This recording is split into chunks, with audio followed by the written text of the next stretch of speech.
Hi everyone, I just got back from Superbooth 2025 and wow, what an experience. And I wanted to share a little bit how it was to go to Superbooth for the first time. If you don't know what Superbooth is, or if you've never been there, it's like Disneyland for synth nerds, okay? 3 days in Berlin, where they showcase all of these new synths. All the synth companies are there pretty much. There's like modules everywhere, there's keyboards everywhere, there's drum machines over there, and people are geeking out at every booth.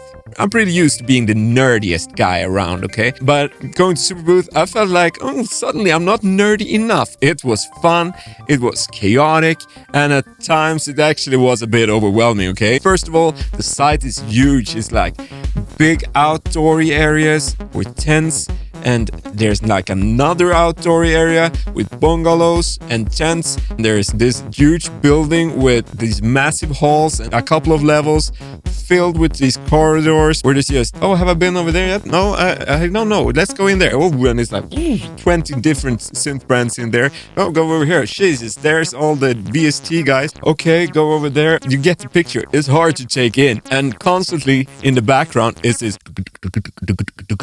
a background layer of German techno wherever you go, and it's wonderful, but it can get a little bit too much. And I was actually not really prepared for this when I got there. I can say that I had a lot of plans. I'm gonna record a lot of stuff, I'm gonna do my own interviews, I'm gonna create a lot of footage around the site, but I had to okay, I need to take this in. And if I was trying to focus on recording, it would have been too much. So yeah, I decided to just skip the whole recording, just enjoy the moment, have fun and soak it all in and experience Superbooth. Okay, so I'm gonna share some of my highlights with you. So let's go. So Elektron was there showcasing a new beta version of their Overbridge program. So they were showing you how to connect your Digitech 2 to your iPad and recording separate tracks out there, so you can have 16 tracks recording straight into your iPad. And that's pretty wild for technology advancement. That's really cool. I'm not over the moon that I'm gonna use this a lot, but I'm thinking the next step, because iPhones are getting more and more powerful, so all of a sudden you can hook your Digitech 2 up to your iPhone and record 16 tracks. That is insane. So this is a step in that direction. That's why it's one of my highlights. Next highlight is the Waveboard by Bastl Instruments. No, this is not a sponsored video. I love this machine already and I was part of the launch, but I think that for every synth person, that is a really fun machine to have. Next, I stumbled upon this guy holding a black rock in this gymnasium full of synthesizers. The sound level was insane, and he was there standing there, yeah, look at this rock. And I was like, what is going on over there? I need to go there. These guys turned out to be from Iceland. I think they're called Genki. And they showcased their synth KATLA. Was I in for a trip? These guys were super nice. We shared a lot of laps. KATLA is like a 5 oscillator synthesizer, which can actually be used in a round robin style. So you can tweak each oscillator into a different shape and pitch. And if you press the same key, it would and just cycle through them, whatever setting you had. But it could also just be a massive polysynth.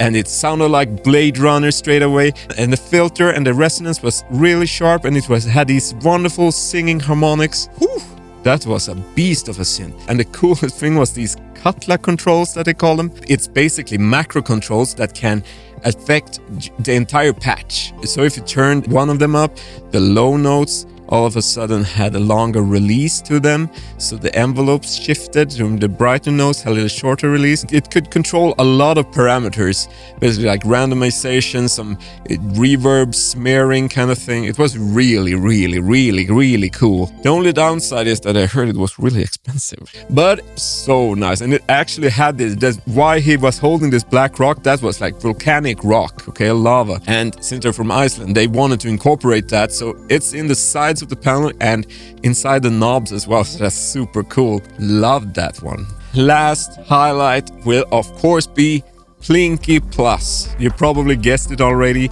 I'm a Plinky nerd, and when Make Sound Machines showed off their Plinky Plus, an original Plinky is somewhere around this size, but now they made it into something like this. So it was astonishing, because one drawback of the small Plinky is that it was pretty easy to like slip your fingers around a little bit and it would trigger a different note than the one that you wanted. So with the Plinky Plus, you got a lot more space for every pressure pad, and that really helps playing the right notes. It also features cool stuff. It was a metal enclosure, felt really nice. It had a built-in expander for Plinky, so you had all the ins and outs on CV and everything, MIDI. And one of the best things that they told me about was that you can actually put a small power bank inside it and play it portably. They had intentionally left space inside the case to do that, so that's really cool. And hopefully I'll get my fingers on one and you guys can experience it firsthand here on the channel. Gear.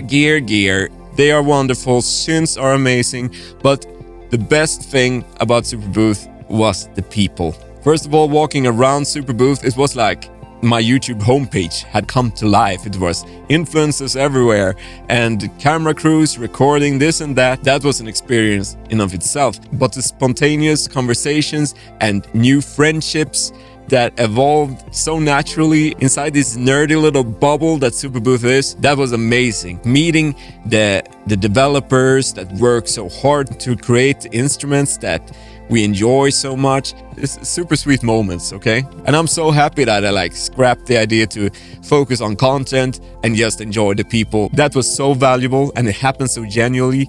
And combine that with a cold beer and great live acts, perfection. My first year at Superbooth was an unforgettable experience. I came for the synths, but I left feeling inspired by the people. That was cringe, but from the heart, you know. I really hope I can make it back next year. Alright, thank you for watching. If you were at Superbooth, please leave your highlights down in the comments. And I'll see you in the next one, okay? Till then, take care. Bye.